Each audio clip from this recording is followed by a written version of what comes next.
sign the papers, Chloe. You walk out that door with exactly what you brought into this marriage. Absolutely nothing." Gavin's voice wasn't just cold, it was triumphant. He stood in the center of the $10 million penthouse, adjusting his bespoke Italian suit, while his wife of 7 years stood trembling with a single suitcase. He thought he had won. He thought he was the shark, the genius, the king of the city. He thought Chloe was just a quiet or simple woman he could discard like last season's fashion. But Gavin made one fatal calculation error. He forgot to check who Chloe's family really was. He didn't know that the woman he was bullying wasn't just a housewife. She was the hidden heiress to a dynasty that could buy and sell his entire company before breakfast. He told her to leave with nothing. He had no idea that in less than a week, her brother, a man feared by Wall Street's fiercest CEOs, would walk into the courtroom and turn Gavin's world into dust. This is the story of the ultimate regret. The rain battered against the floor-to-ceiling glass windows of the penthouse on Fifth Avenue, blurring the glittering lights of the city below. Inside, the atmosphere was suffocating. Gavin Reynolds, the 34-year-old CEO of Reynolds Logistics, sat behind his mahogany desk. He didn't look up as his wife, Chloe, entered the room. He was too busy typing on his phone, likely texting the woman who had been occupying his time and his bed for the last 6 months. Chloe stood silently by the door. She was dressed simply, in a grey cardigan and jeans that had seen better days. She looked tired. 7 years of marriage, 7 years of building Gavin up from a garage mechanic to a logistics tycoon had taken their toll. She had managed his books, cooked his meals, ironed his shirts, and soothed his ego when the investors said no. She had been his rock. "Gavin?" she whispered. "You wanted to see me." Gavin finally set the phone down. He spun his leather chair around and looked at her with a sneer that chilled her to the bone. "I'm filing for divorce, Chloe," he said. No preamble, no emotion, just business. Chloe felt the floor drop out from under her. "What?" I said. "I'm filing for divorce," Gavin repeated, standing up and smoothing his suit jacket. "It's over. It's been over for a long time. You just were too stupid to notice." "But why?" Chloe's voice cracked. "We just celebrated our anniversary. I thought we were—" "We were what?" Gavin laughed, a harsh, barking sound. "Happy. You might have been happy playing house, Chloe. But look at you." He gestured vaguely at her outfit. "You're a mouse. I'm a lion. I run a multi-million-dollar corporation. I need a woman on my arm who commands respect, not someone who looks like she should be scrubbing the floors." "I helped you build that corporation," Chloe said, her voice trembling but gaining a sliver of strength. "I worked 2 jobs so you could buy your first fleet of trucks. I did your accounting for 5 years for free." Gavin waved a hand dismissively. "Ancient history. And frankly, you were holding me back. I've outgrown you. I need someone with class, someone like Bella." The name hung in the air like toxic smoke. Bella Sinclair, Gavin's new VP of marketing, a woman who wore Prada like armor and looked at Chloe as if she were a stain on the carpet. "Bella?" Chloe whispered. "She understands ambition," Gavin smirked. "And she understands me. Now here's the deal. I've had my lawyers draw up the papers. You sign them, you leave, and we never speak again." He slid a thick packet of documents across the desk. Chloe walked forward, her legs feeling like lead. She looked down at the papers. "What is this?" "It's a waiver," Gavin said, leaning in, his eyes gleaming with cruelty. "You're waiving your right to alimony. You're waiving your claim to the penthouse, the cars, and the company shares. You leave with your personal effects only." "But half of this is mine," Chloe said, shock turning into a dull ache in her chest. The law says whatever my lawyers tell it to say, Gavin interrupted. I have Atticus Stone representing me. You know him? The shark of the city? He'll bury you in legal fees before you even get a court date. If you fight me, Chloe, I will ruin you. I will drag your name through the mud. I'll tell everyone you were unstable, an addict, a cheater. Who are they going to believe? The successful CEO or the frumpy housewife with no job history? Chloe looked at the man she had loved for a decade, the man she had nursed through the flu, the man she had comforted when his father died. He was gone. In his place was a monster fueled by money and ego. You want me to leave with nothing? She asked quietly. Take your clothes, Gavin said, checking his watch. But leave the jewelry. I bought that. It's mine. Chloe stared at him for a long moment. A strange calm settled over her. It wasn't the calm of peace. It was the calm of a soldier realizing the war has just begun. Okay, she said softly. Gavin blinked, surprised by her surrender.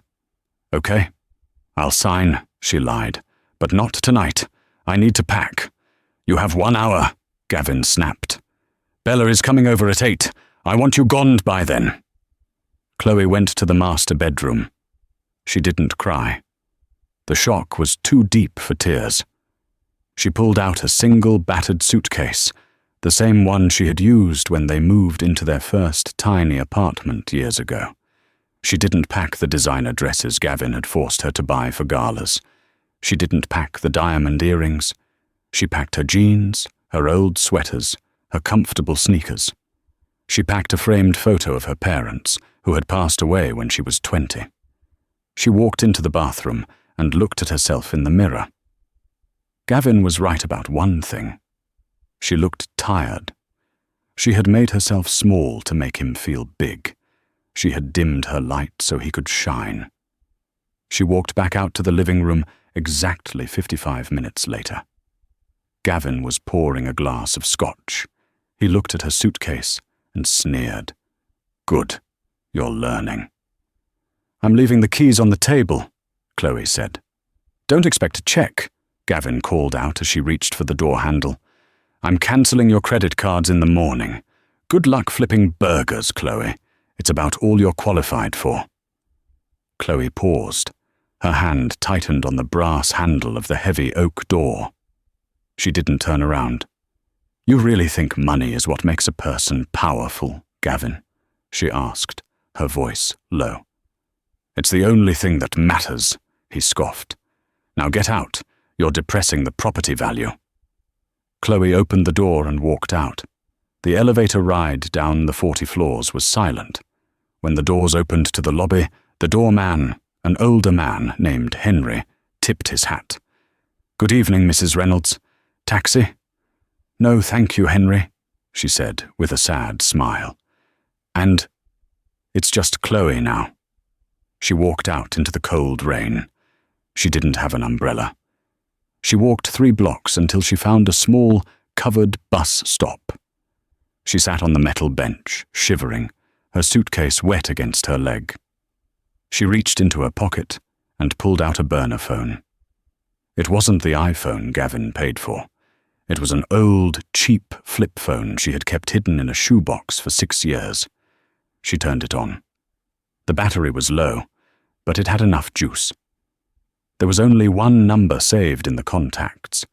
It was a number she had promised herself she would never call unless it was a matter of life or death. She stared at the name on the screen. Declan. Her thumb hovered over the call button. She remembered the fight she'd had with her family 7 years ago. They had told her Gavin was a gold digger. They had told her he was a narcissist who would use her and toss her aside. Chloe, young and in love, had accused them of being snobs. She had cut them off to prove she could live a normal life with Gavin. She had been wrong. They had been right. She pressed the green button. It rang once, twice. Hello? A deep, authoritative voice answered. The voice of a man who didn't have time for nonsense. Chloe took a breath, fighting back a sob. Declan? There was a pause on the other end, a heavy, loaded silence. Then, the voice softened, losing its corporate edge. Chloe, is that you? Chloe's voice broke. I need help. He threw me out, Declan. He took everything. Where are you? The voice was sudden, sharp, and dangerous. Tell me exactly where you are. I'm at the bus stop on 5th and 42nd, she whispered. Stay there, Declan commanded. Do not move. I'm sending the car. I'll be there in 10 minutes. Declan, I'm sorry, she wept. You were right. You were all right. Save it, Declan said, his voice dropping to a terrifyingly low register. We'll talk about that later. Right now, I need to know one thing. Did he hurt you? Only my heart, she said, and my pride. Then he's a dead man, walking, Declan said. He just doesn't know it yet. The line went dead. 10 minutes later, a sleek, black Rolls-Royce Phantom screeched to a halt in front of the bus stop.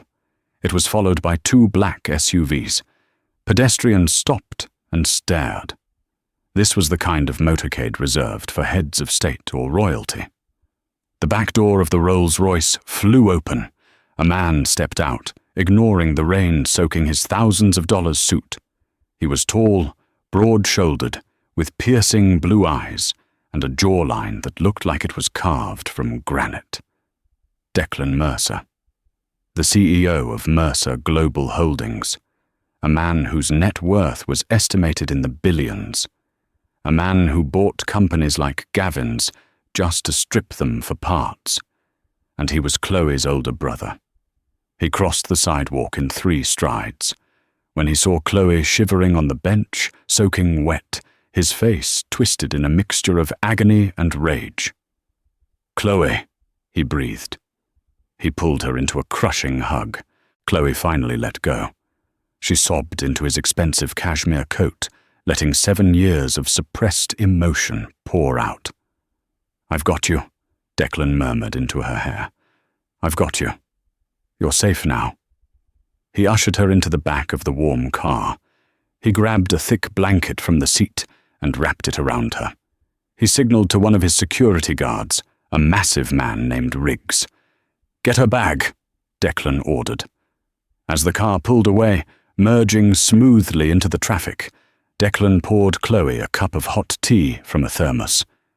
Drink, he said gently. Chloe took a sip, her hands shaking. I feel so stupid, Declan. I gave him everything. I worked double shifts. I sold Mum's vintage car to fund his first warehouse, and he told me I was useless. Declan's hand tightened around his own knee until his knuckles turned white. He told you that? He's filing for divorce, Chloe said, staring out the window. He has a lawyer named Atticus Stone. He said if I try to take anything, he'll destroy my reputation. He said I'd leave with nothing. Declan let out a dark, dry chuckle. It was a sound devoid of humor. Atticus Stone, Declan mused. An ambulance chaser in a fancy suit. Gavin thinks he's playing in the big leagues. Declan pulled out his phone. He didn't text. He dialed. Get me the legal team, he said. All of them. And get me a file on Gavin Reynolds and Reynolds Logistics. I want to know every cent that moved through that company in the last 7 years. I want to know what he ate for breakfast. I want to know about his mistress. Everything. Tonight.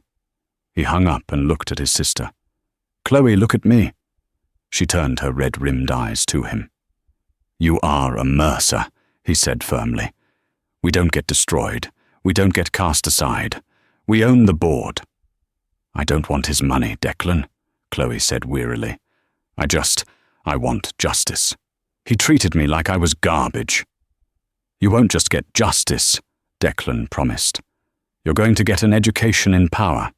You kept your name out of the papers for years because you wanted a humble life. You wanted to be Mrs. Reynolds. Well, Mrs. Reynolds is dead. Tomorrow, you're Chloe Mercer again." "What are we going to do?" she asked. "He wants a court battle?" Declan smiled, but his eyes were cold as ice. "We'll give him one. But he thinks he's suing a broke housewife. He has no idea he's about to go to war with Mercer Global." Declan leaned back. "Tomorrow, we go shopping. You need a new wardrobe.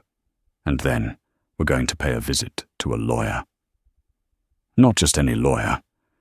We're getting Samuel Finch." Chloe gasped. "Samuel Finch? The former Attorney General? He doesn't take divorce cases." "He does for me," Declan said. "Gavin told you to leave with nothing? Fine. We'll make sure he leaves with nothing but the regret of the day he met you." The next 3 weeks were a blur for Chloe. She didn't stay in a hotel. She stayed at the Mercer estate in the Hamptons, a sprawling mansion that Gavin didn't even know existed. For years, Chloe had hidden her wealth, fearing that men only wanted her for her money. When she met Gavin, he was a mechanic with grease under his fingernails and a dream. She loved that he didn't know who she was. She thought she was building a life based on love, not assets. Now, sitting in the solarium of her childhood home, she realized that while she was hiding her money, Gavin was hiding his true nature. Declan didn't let her wallow. He put her through what he called CEO boot camp. "If you want to beat him, you have to stop thinking like a victim," Declan told her over breakfast one morning. "You helped build his company. You know the books better than he does." "Where are the bodies buried, Chloe?" Chloe set down her coffee cup. Her eyes narrowed. He cooked the books in 2021. He categorized personal expenses as business losses to avoid taxes. And the new contract with the logistics union? He bribed the union rep. I saw the withdrawal slips. Declan grinned. "That's my sister. Write it down. All of it." Meanwhile, in the city, Gavin was living the high life. He moved Bella into the penthouse 3 days after Chloe left. He bought a new Porsche. He told his friends at the country club that his dead-weight wife was finally gone. "She's probably living in a shelter," Gavin laughed over drinks with Atticus Stone. "She didn't even fight the eviction. Just walked out like a dog." "Be careful, Gavin," Atticus warned, swirling his whiskey. "Quiet ones are sometimes the most dangerous. Has she responded to the divorce filing?" "Not yet," Gavin shrugged. "She probably can't afford a lawyer. I'll get a default judgment in a month." But Gavin was wrong. 2 days before the preliminary hearing, a courier arrived at the headquarters of Reynolds Logistics. He walked past the receptionist, past security, and slammed a thick envelope onto Gavin's desk. "Service of process," the courier said. Gavin tore open the envelope. He expected a handwritten plea from Chloe, or maybe a letter from a cheap legal aid clinic. Instead, he pulled out a document printed on heavy, watermarked bond paper.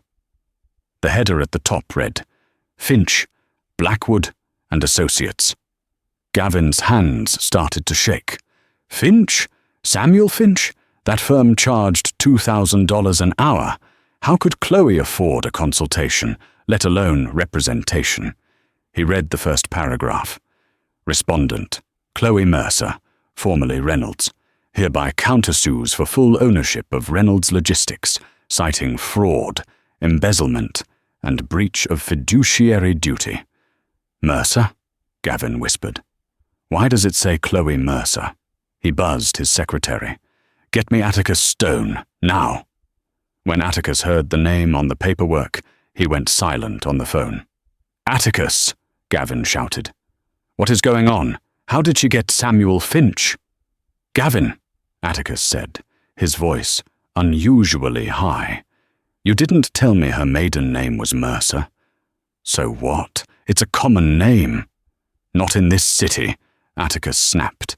"Did you ever meet her family?" "No. She said they were dead or estranged. I never cared enough to ask. You idiot, Atticus hissed. If she is related to the Mercer family, if she is related to Declan Mercer, we aren't just fighting a divorce, we are fighting God. Declan Mercer? Gavin laughed nervously. The billionaire? That's impossible. Chloe wore clothes from Target. She drove a Honda. We'll find out tomorrow, Atticus said grimly. Court is at 9 a.m. Don't be late. And Gavin, pray. The morning of the hearing, the sky over the city was a bruised purple, heavy with the threat of a storm. It was fitting weather for what was about to happen inside the monumental stone walls of the Superior Court. Gavin Reynolds arrived 20 minutes early, strutting up the courthouse steps as if he were walking a red carpet. He wore a navy Brioni suit that cost more than most people's cars, his hair gelled to perfection. On his arm was Bella Sinclair. She was dressed in a white suit that was a little too tight, a little too short for a courtroom, wearing oversized sunglasses despite the overcast sky. She looked like a trophy, which was exactly what Gavin wanted. Don't worry about a thing, Gavin whispered to her as they passed the security checkpoint. Atticus says this will be over by lunch. We'll celebrate at Le Bernardin. Atticus Stone was waiting for them in the hallway outside courtroom 304. He looked less confident than Gavin. He was pacing, checking his watch, wiping sweat from his forehead with a silk handkerchief. Did you see the docket? Atticus hissed, pulling Gavin aside. No, why? Gavin adjusted his cufflinks. The press is here, Gavin. Not just the local beat writers, the Financial Times, the Wall Street Journal, even a crew from CNBC. Gavin frowned. Why? It's a divorce case. Exactly, Atticus said, his eyes darting around. Divorces don't make the business news unless something big is happening. Someone tipped them off. Maybe they heard about my company's record profits, Gavin said, his ego inflating to fill the gap in his logic. They probably want a quote from the city's most eligible bachelor. Atticus looked at his client with a mixture of pity and annoyance. You really don't get it, do you? Let's just get inside. They entered the courtroom. It was an intimidating space of dark oak paneling and high ceilings. Gavin took his seat at the plaintiff's table, drumming his fingers on the wood. He looked over at the empty defendant's table. She's late, Gavin smirked. Probably missed the bus. The court is in session in 5 minutes, Atticus muttered. If she doesn't show, we win by default. Suddenly, the heavy double doors at the back of the courtroom swung open. The air in the room seemed to vanish. It wasn't just Chloe who walked in. It was a phalanx. First came 2 large men in dark suits with earpieces, private security. Then came 3 junior associates carrying boxes of files. Then came Samuel Finch, the silver-haired legal lion, whose mere presence in a courtroom usually made opposing counsel settle immediately. And then, walking in the center of this formation, was Chloe. Gavin's mouth fell open. Gone was the fraying grey cardigan. Gone were the scuffed sneakers. Gone was the hunch in her shoulders.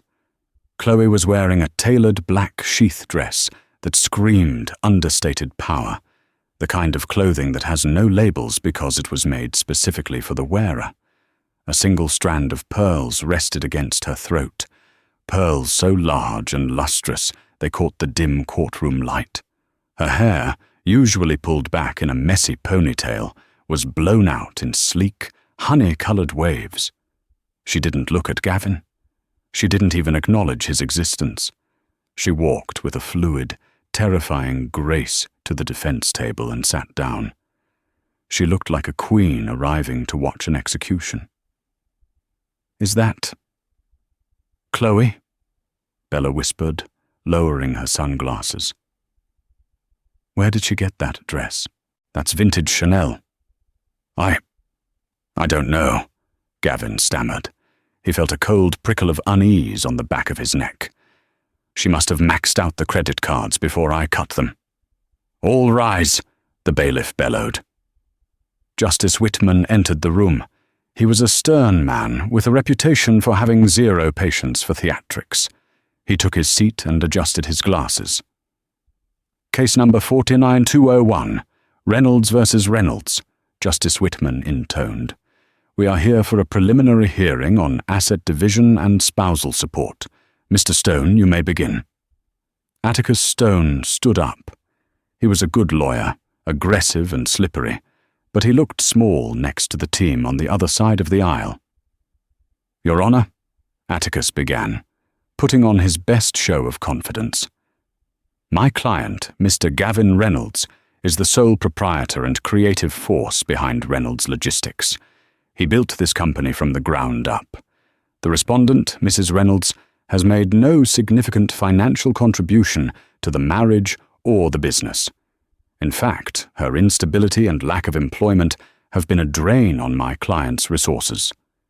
We are asking for the premarital assets to remain with Mr. Reynolds and for spousal support to be denied based on the short duration of the marriage and her employability as, well, she has previous experience as a waitress." Gavin nodded smugly. That was the narrative. Chloe the leech, Gavin the hero. Justice Whitman turned his gaze to the defense table. "Mr. Finch, it is a surprise to see you in family court. Do you have an opening statement?" Samuel Finch didn't stand up immediately. He took a slow sip of water. He adjusted his papers. He let the silence stretch until it was uncomfortable. Then he rose. "Your Honor?" Finch's voice was like gravel wrapped in velvet. "Mr. Stone tells a compelling fairy tale, the story of a self-made man. It's a lovely story. Unfortunately, it is a complete fabrication." "Objection!" Atticus shouted. "Sustained. Watch your tone, Mr. Finch," Whitman warned, though he looked intrigued. "My apologies," Finch continued. "We are not here to ask for alimony, Your Honor. We are not here to ask for half of the house. We are here to prove that Reynolds Logistics does not belong to Gavin Reynolds at all. It was built on seed money, stolen from my client's trust fund, expanded using labor my client provided unpaid for 5 years, and is currently being managed criminally." "Criminally." Gavin stood up, his face red. "That's a lie. I'll sue you for slander." "Sit down, Mr. Reynolds," Justice Whitman barked. Finch smiled, a shark smelling blood. "We have also filed a motion to introduce new evidence regarding the true financial status of the plaintiff, and we have a witness list that includes forensic accountants from the firm of Deloitte & Touche, as well as—" Finch paused for effect. "Mr. Declan Mercer." The name landed like a grenade. The reporters in the back row started typing furiously on their laptops. Gavin froze. He turned to Atticus. "Why do they keep saying that name?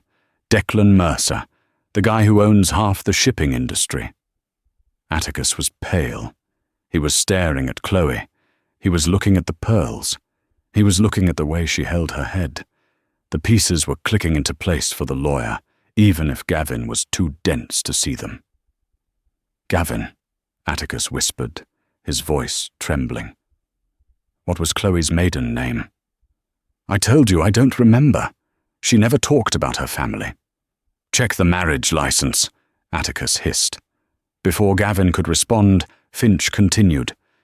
"Your Honor, we intend to prove that Mr. Reynolds manipulated a vulnerable young woman who was estranged from her family, drained her hidden assets, and when he thought she was of no further use, discarded her."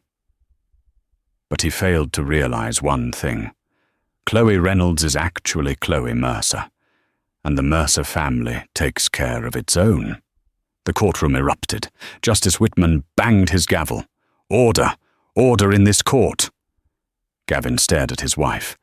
She finally turned her head and met his eyes. Her expression wasn't angry. It was something worse. It was indifferent. The recess was called immediately after the bombshell dropped. Gavin and Atticus huddled in a small conference room. Atticus was pacing frantically. "You're done," Atticus said, loosening his tie. "Do you understand? You are done. If she is Declan Mercer's sister, you aren't fighting a divorce. You're fighting a hostile takeover of your life." "I don't believe it," Gavin insisted, though his hands were shaking.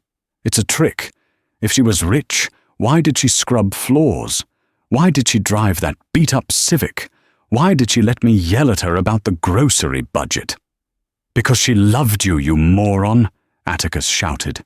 "She was playing normal. Rich people do that sometimes. They want to see if people like them for them, not their money. And you proved exactly what kind of man you are." "So what?" Gavin sneered, trying to regain his bravado. "So she has a rich brother. That doesn't mean she gets my company. My name is on the incorporation papers." "We'll see," Atticus said grimly. When court reconvened, the atmosphere had shifted. The air was electric. Every seat in the gallery was full. Finch called his first witness. "I call Mr. Bartholomew Banks to the stand." A small, spectacled man with a briefcase walked up. He was sworn in. "Mr. Banks," Finch said, "state your occupation." "I am a senior forensic accountant for the Mercer Global Security Division," the man said. "And what did you find when you analyzed the finances of Reynolds Logistics over the past 7 days?" "Objection." Atticus stood up. "They have no right to access my client's private corporate servers." "Actually," Finch countered smoothly, producing a document, "Mrs. Reynolds, or Ms. Mercer, is the listed CFO of the company. She never resigned. She has full administrative access. Mr. Reynolds just forgot to revoke her clearance because he didn't think she knew how to use a computer for anything other than recipes." Gavin sank lower in his chair. He had forgotten. "Proceed," the judge said, hiding a smirk. "I found a pattern of systematic embezzlement," Mr. Banks stated clearly. "Funds designated for vendor payments were routed to offshore accounts in the Caymans, specifically accounts linked to a shell company called G-Force Consulting. The sole signatory on that account is Gavin Reynolds." "That's standard tax avoidance," Gavin blurted out. "It is a federal crime," Justice Whitman corrected him dryly. "Continue." "Furthermore," Banks said, adjusting his glasses, "I found a transfer of $200,000 from Chloe Mercer's personal savings account, an account she shared with her husband, dated November 2018. This money was used to purchase the initial fleet of trucks. According to the contract Mr. Reynolds signed at the time, this was a loan. It has never been repaid. With interest and penalties, the company is technically insolvent and owes the debt to Ms. Mercer." Gavin felt the room spinning. They had the receipts. They had everything. "I have no further questions," Finch said. Atticus declined to cross-examine. He knew better than to fight a forensic accountant with hard data. "Your Honor," Finch said, his voice dropping an octave. "We have one final witness to speak to the character of the defendant and the nature of the family assets involved. The defense calls Declan Mercer." The double doors at the back didn't just open. They were held open by court officers. Declan Mercer walked in. If Chloe looked like a queen, Declan looked like a war god in a suit. He was 6'4", with broad shoulders that strained the fabric of his charcoal grey Tom Ford suit. His presence sucked the oxygen out of the room. He didn't look at the judge. He didn't look at the lawyers. He looked straight at Gavin. Gavin had seen photos of Declan Mercer in magazines. He had read articles about his ruthless business tactics, how he dismantled competitors, how he acquired massive conglomerates before lunch. Seeing him in person was different. It was terrifying. Declan walked to the stand and took the oath. His voice was deep, resonant, and calm. "Mr. Mercer," Finch began, "can you explain your relationship to the respondent?" "Chloe is my younger sister. Declan said, his eyes never leaving Gavin's face. Our parents died when she was 20. I became her guardian. When she told me she met a man she loved, a man who didn't care about money, I was skeptical. But I let her go. I let her live the life she wanted. I promised I wouldn't interfere unless she asked me to. And did she ask you to? Last week, Declan said. She called me from a bus stop in the rain. She had been thrown out of her home, told she was worthless, told she would leave with nothing. Declan leaned forward, his hands gripping the railing of the witness stand. The wood creaked. Mr. Reynolds told my sister she brought nothing to the table. Declan continued, his voice rising slightly, echoing off the stone walls. He didn't know that the nothing she brought included a trust fund that effectively underwrote his entire career. He didn't know that the nothing she brought was the Mercer family name, which opens doors he couldn't even knock on. He told her to leave with nothing.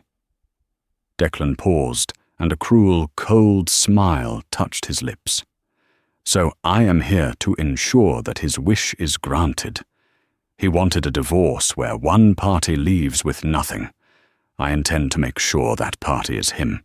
Objection, threatening the plaintiff, Atticus squeaked. It's not a threat, Declan said calmly. It's a promise.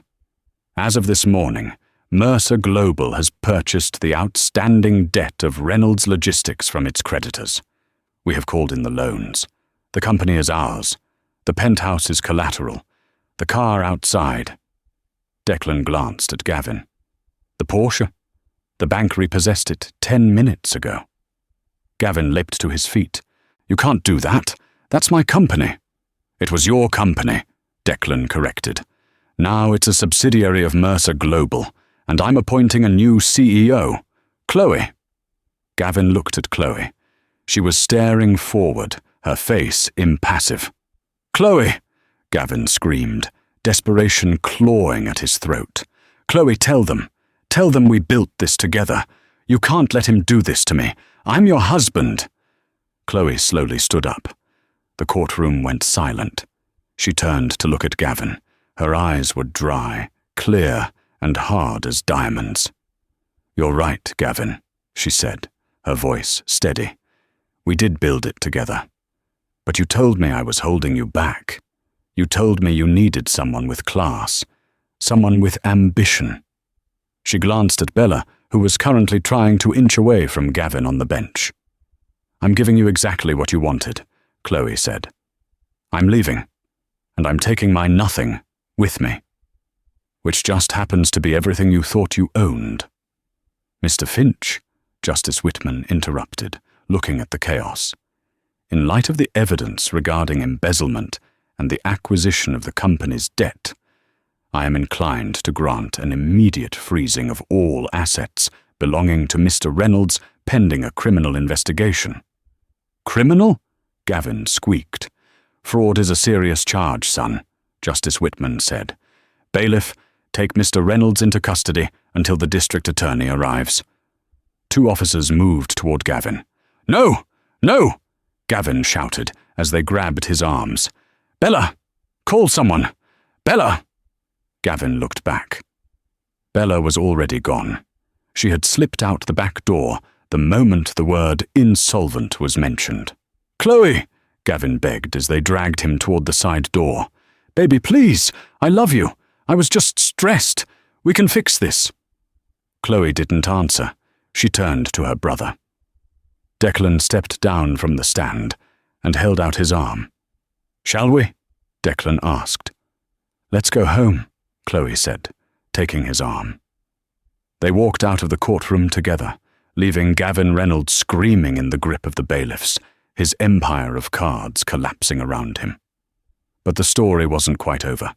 Gavin had one card left to play, a dark, desperate secret he had kept for years, one that could threaten not just the company, but Chloe's safety. Gavin Reynolds sat in a holding cell at the Metropolitan Detention Center, staring at the peeling grey paint on the wall, the bespoke Brioni suit had been traded for an ill-fitting orange jumpsuit that smelled of industrial detergent and despair. He had been denied bail.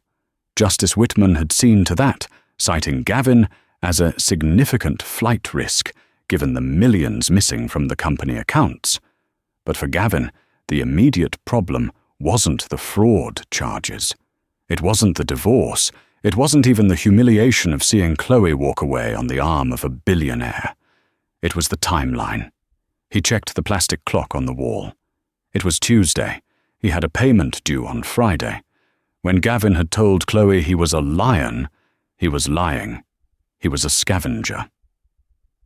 3 years ago, when the company hit a rough patch because of his lavish spending, banks had stopped lending to him. Desperate to maintain the illusion of success, Gavin had turned to a private lender. A man who didn't operate out of a bank, but out of the back room of a boxing gym in Hell's Kitchen. A man named Donovan Cross. Cross wasn't just a loan shark. He was a fixer for the city's underworld. He had loaned Gavin $2 million at exorbitant interest. Gavin had been paying it back, slowly, using the skimmed money from Reynolds Logistics. But now, his assets were frozen. The company was under Mercer control, and Donovan Cross didn't care about court orders. He cared about his money. Gavin scrambled to the payphone in the common area during his allotted hour. His hands shook as he dialed a number he had memorized but never saved. "Yeah?" A gruff voice answered. "It's Gavin," he whispered, shielding the receiver with his hand. "I need to talk to Donovan." "Donovan knows where you are, pretty boy," the voice sneered. "He saw the news. You got played by your wife." "Listen to me," Gavin hissed. "The money is there, but I can't get to it. She has it. Chloe. She took the company. She took everything." So tell Donovan the debt is hers now," Gavin said, a bead of sweat rolling down his nose. "She's the CEO. She inherited the liabilities. If he wants his $2 million, he needs to go to her." There was a long silence on the other end. "You're selling out your wife to save your kneecaps?" the voice asked, sounding almost amused. "She's not my wife anymore," Gavin said, his voice hardening into something ugly. "She's a Mercer. She has billions. $2 million is pocket change to them. Just tell Donovan to scare her. If she pays, he gets his money. If she doesn't, well, that's not my problem. We'll pass on the message." The line went dead. Gavin hung up, feeling a sick mixture of relief and nausea. He knew what men like Donovan Cross did to people who didn't pay, but he justified it to himself. "She humiliated me," he thought. "She ruined my life. She can afford to pay the tab." 3 days later, Chloe was sitting in the corner office of the newly rebranded Mercer Logistics. The space had been transformed. Gavin's gaudy gold statues and leather furniture were gone, replaced by sleek, modern, minimalist decor. She was reviewing the forensic audit reports with Declan. "It's worse than we thought," Declan said, tossing a file onto the desk. "He wasn't just skimming, he was washing money. There are transactions here labeled consulting fees that go to shell companies linked to known organized crime syndicates." Chloe rubbed her temples. "How did I not see this? I did the books." "He kept a second set," Declan assured her. "You couldn't have known. But we have a problem. One of these creditors has been trying to contact the finance department all morning. A shell company called Crossfire Holdings." "Crossfire?" Chloe frowned. "I've never heard of them." "I have," Declan said grimly. "It's a front for Donovan Cross. He's a relic from the old days. Extortion, racketeering. If Gavin owes him money, Cross will come collecting." "Let him come," Chloe said, standing up and walking to the window. "I'm not afraid of bullies anymore, Declan.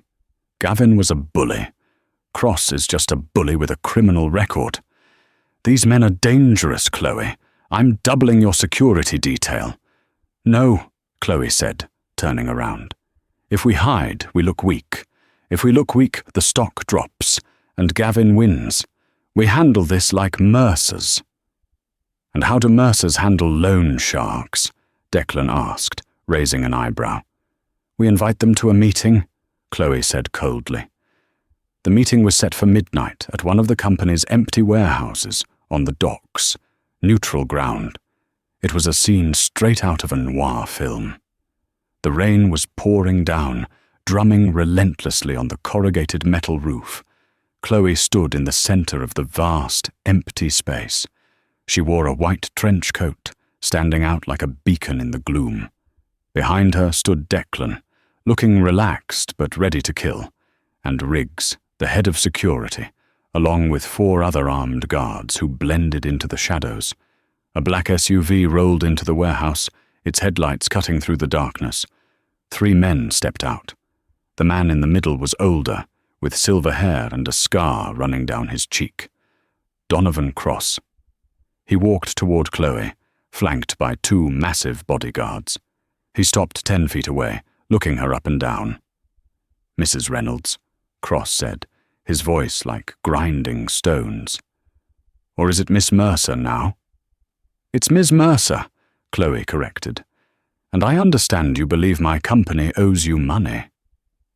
Belief doesn't enter into it, Cross smiled, revealing yellowed teeth. I have a promissory note signed by Gavin Reynolds for $2.5 million. He says you own the company, so you own the debt. Gavin Reynolds is in prison for fraud, Chloe said calmly. Any contracts he signed for illegal loans are void. You know that, Mr. Cross. I don't operate in a courtroom, darling. Cross stepped closer. I operate in the real world. You have 48 hours to wire the funds to the account I provide, or accidents start happening. Trucks catch fire, drivers go missing. Maybe pretty CEOs have a fall. Declan stepped forward, his presence suddenly filling the room with menace. Are you threatening my sister, Donovan? Cross looked at Declan. He recognized the billionaire. He hesitated. Messing with Gavin Reynolds was one thing. Messing with Declan Mercer was a war he might not win. But Cross had his reputation to maintain. I'm just doing business, Mr. Mercer, Cross grunted. Your boy Gavin took my money. Someone has to pay. Gavin set you up, Chloe said suddenly. Cross looked back at her. Excuse me? Gavin knew he couldn't pay you, Chloe said, her voice steady. He knew you would come after him. So he pointed you at me. He wants you to do his dirty work. He wants you to hurt me because he's too much of a coward to do it himself. He's using you, Mr. Cross. He thinks you're his personal hitman. Cross's eyes narrowed. He said you had the cash.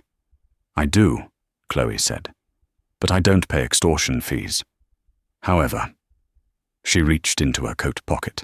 Cross's bodyguards reached for their guns. Riggs and the Mercer security team raised their weapons instantly. The warehouse was frozen in a Mexican standoff. Chloe didn't pull out a weapon. She pulled out a folder. She tossed it onto the wet concrete at Cross's feet. What's this? Cross asked. That, Chloe said, is a printout of the wire transfers Gavin made to you over the last 3 years. It proves he was paying you with stolen corporate funds. Now I could give this to the FBI. With Gavin's testimony, which he will give to reduce his sentence, you'll go away for 20 years for racketeering. Cross stared at the folder. He looked at Chloe, then at Declan, then at the armed guards. Or? Cross asked.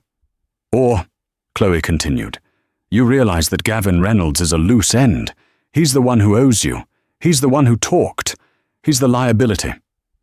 Chloe took a step forward, fearless. You walk away tonight. You forget this debt. And in exchange, I lose that folder. I won't help the FBI build a case against you.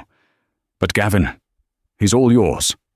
He's sitting in the detention center, unprotected, with a big mouth. I imagine a man of your reach has Friends on the inside. Cross looked at the woman. He had expected a scared housewife. He found a negotiator. He laughed, a short, barking sound.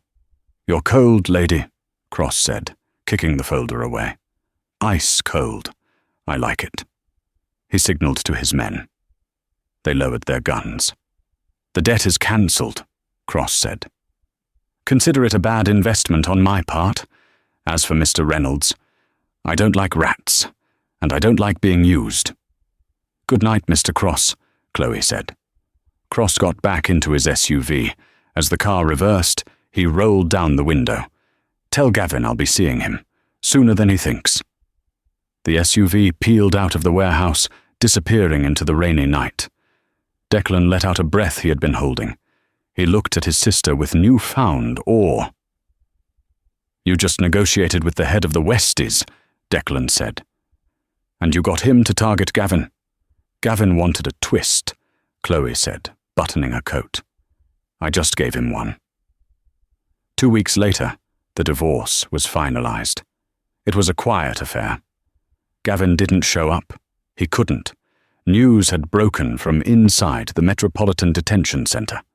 Gavin Reynolds had been transferred to protective custody after a violent altercation in the common room.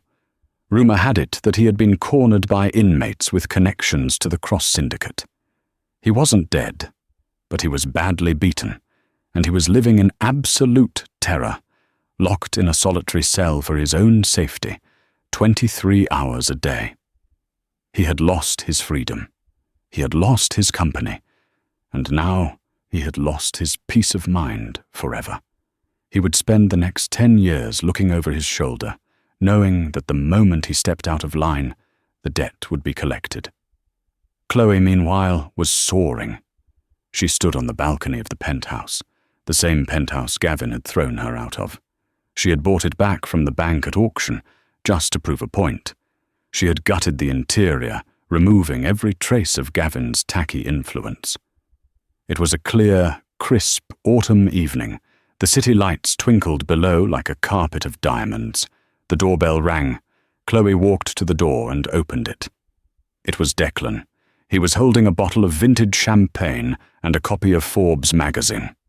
"Have you seen the cover?" Declan grinned. Chloe took the magazine. There, on the front cover, was a photo of her. She was wearing a red power suit, her arms crossed, looking fierce and unstoppable. The headline read, "The Phoenix of Logistics: How Chloe Mercer Rose from the Ashes of Betrayal to Build an Empire." "Not bad for a woman who was told to leave with nothing," Declan said, popping the cork. Chloe walked out onto the terrace with her brother. She took a sip of the champagne. It tasted like victory. "You know," Chloe said thoughtfully, looking out at the skyline. "He was right about one thing." "What's that?" Declan asked. "He told me to leave with nothing." Chloe smiled, her eyes reflecting the city lights. "And I did. I left with nothing that belonged to him. I left his lies, his manipulation, and his cruelty behind. And in doing so, I found everything that was actually mine." "To new beginnings," Declan toasted, clinking his glass against hers. "To karma," Chloe replied. She took a sip, felt the warmth spread through her chest, and looked down at the city. Somewhere in a dark cell, Gavin Reynolds was crying into a thin pillow. But up here, in the clean, cold air, Chloe Mercer was finally breathing free. She turned back to the warmth of her home, ready for whatever came next. She wasn't just a survivor anymore. She was the storm. Gavin thought he held all the cards. He thought wealth was a shield that allowed him to treat people like disposable objects. But he failed to learn the most important lesson of all. True power isn't about the money you have in the bank. It's about the loyalty you command and the character you possess.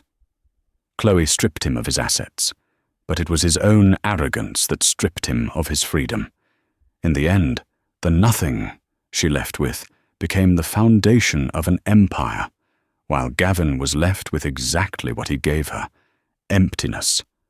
Wow, what a roller coaster. If you enjoyed this story of ultimate revenge and justice, please smash that like button. It really helps the channel grow. Do you think Gavin deserved his fate, or was it too harsh? Let me know your thoughts in the comments below. And if you haven't already, hit subscribe and ring the bell so you never miss a new story. Thanks for watching, and I'll see you in the next video.